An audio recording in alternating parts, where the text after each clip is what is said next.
अमर शहीद हरि किशन जी की दिव्य प्रतिमा का अनावरण राजस्थान विधानसभा के माननीय अध्यक्ष आदरणीय श्री वासुदेव देवनानी साहब के कर कमलों से हुआ है। मैं विनम्र निवेदन करूंगा आदरणीय देवनानी साहब से कि वो आज की इस अवसर पर संबोधित करें हम सबको। आज अमर शहीद हरि किशन किसानिया जी के प्रथम पुण्यतिथि और मूर्ति के अनावरण समारोह में मंच पर विराजमान हमारे मेड़ता के विधायक श्री लक्ष्मण जी, हमारे बीजेपी के प्रदेश के महामंत्री श्री जगवीर जी, रियावाड़ी के प्रधान मदन जी, युवा मोर्चा के महामंत्री रामेश्वर जी, शहीद परिवार के पिताजी माननीय छोटू राम जी, माताजी श्रीमती मूली देवी जी और उनकी श्रीमती वीरांगना मंजू गोदारा जी और यहाँ उपस्थित सभी जनप्रतिनिधिगण, सामने बैठे मेरे भाइयों और बहनों, आज का क्षण वास्तव में मन को छूने वाला है। जब देश के लिए कोई शहीद होता है तो उस समय हमें परिवार को तो लगता है कि हम में से एक व्यक्ति, परिवार का व्यक्ति गया। माताजी, पिताजी, दादाजी को एक पीड़ा होना एक स्वाभाविक है, उस गांव को भी पीड़ा होना स्वाभाविक है। लेकिन कई बार हमको लगता है वे देश के लिए शहीद हुए, वे वैसे नहीं गए जिस देश को आज हम सब सुरक्षित हैं। जैसे बता रहे थे लक्ष्मण जी, आज इस गर्मी में 55 डिग्री पर यदि सेना के लोग सीमा पर अपना प्रहरी बन करके रक्षा कर रहे हैं, उन सब के चरणों में हम सबको नमन करना चाहिए। और वास्तव में जिस परिवार में वो जन्मे, मैं हरिकिशन जी के पिताजी श्री छोटू राम जी और माताजी श्रीमती मूली देवी जी को भी प्रणाम करता हूं, जिन्होंने एक राष्ट्रभक्त, राष्ट्र रक्षक और मातृभूमि पर न्योछावर होने वाले सुपुत्र को जन्म दिया।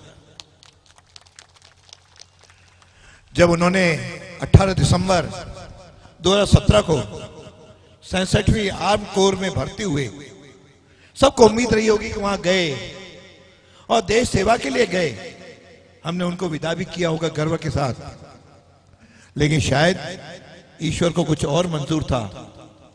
अमृतसर ड्यूटी पर जाते समय वैसे लोग को छोड़ गए, ये हम सबका दुर्भाग्य है। ईश्वर उनके परिवार को पूरी ताकत प्रदान करे कि वे इसको सहन कर सकें और हम सबको आशीर्वाद देते रहें। उनका परिवार हमारे लिए प्रेरणा का परिवार है। उस परिवार के जो त्याग है, मतलब उसको भूला नहीं जा सकता।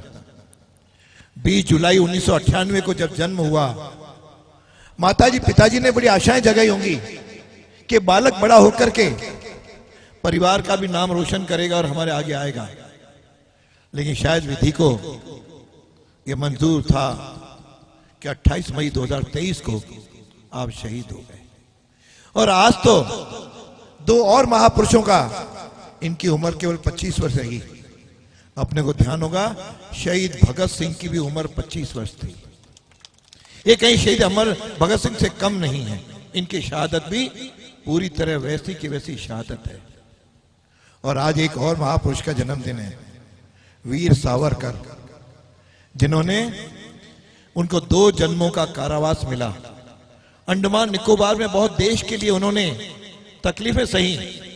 तो ये 28 मई हम सब केवल इस गांव के लिए भी नहीं, हमारे पूरे प्रांत के लिए और जन के लिए ये बड़ा प्रेरणादायी हमारे लिए दिन है। इसलिए मैं शहीद कासानिया जी को अपनी ओर से बहुत श्रद्धांजलि अर्पित करता हूं, नमन करता हूं। और ये मूर्ति जिसका अनावरण हुआ है, सदैव इसको देखते ही हमें प्रेरणा देती रहेगी। यह देश ऐसे कई शहीदों के शहादत से ही आजाद हुआ है। और आज भी मैं कहूं कि भारत का अस्तित्व, अस्मिता, गौरव और स्वाभिमान यहां की शहीद परंपरा से ही संभव हुआ है। ये शहादत नहीं होती तो शायद आगे नहीं बढ़ता। हमारे देश की सभ्यता और संस्कृति भी जो है वह त्याग, समर्पण और बलिदान के सदियों से पूजा करता रहा है। और आज इस गांव का नाम भी उसमें लिखा गया, इस गांव के इसका शहादत हुई। और नागौर जिला तो इसके लिए बहुत ही फेमस है। हमें ध्यान है कि यह जिला महान लोक देवता गौ रक्षक वीर तेजाजी महाराज की भूमि है। इसे भी मैं वंदन करता हूं। हमारा नागौर ममता की मूर्ति और भक्ति की सूरत मीराबाई की भी भूमि है, उसको भी वंदन करता हूं। वीर अमर सिंह राठौड़ की भी ये भूमि है। शाहजहां के दरबार में सलावत खां की गर्दन जिन्होंने काट दी थी, उसे भी मैं वंदन करता हूं। ये 56 करोड़ का मायरा भरने वाले ख्याला के जाट वीरों की भूमि है, इसको भी मैं वंदन करता हूं। हमारा नागौर कारगिल युद्ध में शहीद हुए वीर चक्र विजेता श्री भंवरलाल भाकोर का यह नागौर है, उसे भी मैं अपने नमन करता हूं। वास्तव में यह हमारे सबकी वीर वीरांगनाओं के त्याग और समर्पण के कारण आज भारत माता का सिर ऊंचा हुआ है।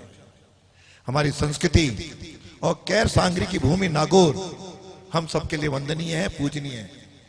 हम मुझे ये सौभाग्य मिला यहाँ आने का, इस वीर भूमि को प्रणाम करने का, और इस सांझू तहसील की इस हिरणी ढाणी को, जिसके आज खड़ा होकर के मुझे भी नमन करने का एक अवसर मिला, इसके लिए निश्चित रूप से मैं लोकेश गुदारा को भी याद करना चाहूंगा। सबसे पहले मेरे पास आए कि इनकी मूर्ति के अनावरण के लिए आना है। हालांकि आज व्यस्तता है, 5 बजे जयपुर एक मीटिंग भी है। मैंने कहा नहीं, मैंने वादा किया जरूर आपके बीच में आऊंगा। और मैं तो साथ में वंदन भी करूंगा उस वीरांगना को जिसके हाथ की मेहंदी सूखने से पहले ही पति की शहादत हो गई।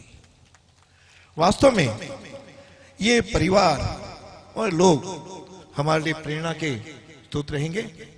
मैं यहाँ के नवयुवकों को, यहाँ के जन को आह्वान करूंगा कि आए, हम शहीदों की याद में याद तो करें ही, लेकिन साथ में हम इस देश के लिए जिएंगे, देश के लिए मरेंगे, देश के लिए काम करेंगे। और हमारे सामने हमेशा नेशन फर्स्ट, देश प्रथम, इस तरह का भाव लेकर के यदि काम करेंगे तो मैं समझता हूं हम आगे बढ़ेंगे। और वैसे भी हम कहते हैं तेरा वैभव अमर रहे मां, हम दिन 4 रहे न रहे।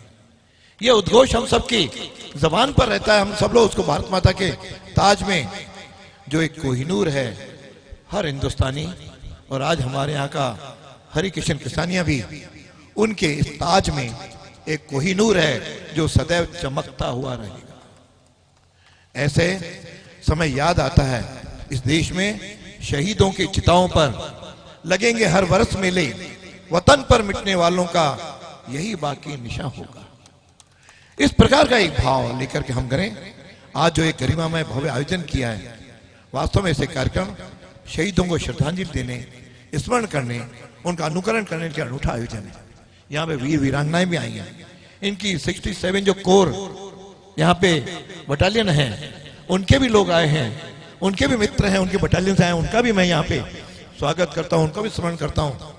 वास्तव में जो गीता में भगवान कृष्ण ने कहा है, नैनम छिंदती शस्त्राणी नैनम दहती पावक न चैनम कले देन तिपो न शेष्यति मारुत, अर्थात इस आत्मा को शस्त्र काट नहीं सकते और न अग्नि इसे जला सकती है, जल इसे गीला नहीं कर सकता और वायु इसे सुखा नहीं सकती।